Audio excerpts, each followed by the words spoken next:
രാഹുൽ മാങ്കൂട്ടത്തിൽ യുവതിയെ ഗർഭഛിദ്രം നടത്താൻ പ്രേരിപ്പിച്ചെന്ന കേസിൽ ചികിത്സാ രേഖകൾ തേടി ക്രൈംബ്രാഞ്ച് ബംഗളൂരുവിലേക്ക്. ആശുപത്രിയിൽ നിന്നും വിവരങ്ങൾ തേടാനാണ് തീരുമാനം. ഇരകളാക്കപ്പെട്ടവരിൽ നിന്ന് മൊഴിയെടുക്കാനുള്ള ശ്രമവും തുടരുകയാണ്.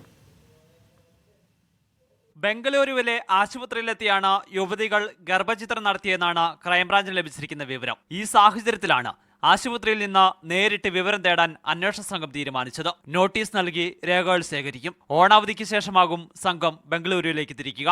കേസിൽ മൂന്നാം കക്ഷികളായ പരാതിക്കാരിൽ നിന്ന് ക്രൈംബ്രാഞ്ച് മൊഴി രേഖപ്പെടുത്തിയിട്ടുണ്ട്. അതേസമയം ഇരയാക്കപ്പെട്ടവരിൽ നിന്ന് മൊഴിയെടുക്കാൻ അന്വേഷണ സംഘത്തിന് ഇതുവരെയും സാധിച്ചിട്ടില്ല. കേസുമായി മുന്നോട്ട് പോകുന്നതിനുള്ള താല്പര്യക്കുറവും അടുത്ത ബന്ധമുള്ളവരോട് യുവതികൾ പങ്കുവച്ചതായും വിവരമുണ്ട്.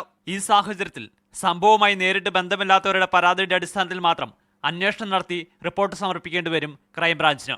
ആരോപണത്തിന് പിന്നാലെ രാഹുലിനെ ആദ്യം തള്ളിയ കോൺഗ്രസ് നേതൃത്വം ഇപ്പോൾ പ്രതിരോധം തീർക്കുകയാണ്. ഇരയാക്കപ്പെട്ടവരാരും രംഗത്ത് വരാത്തതാണ് കോൺഗ്രസ് ഉയർത്തിക്കാണിക്കുന്നത്. മീഡിയ 1 തിരുവനന്തപുരം.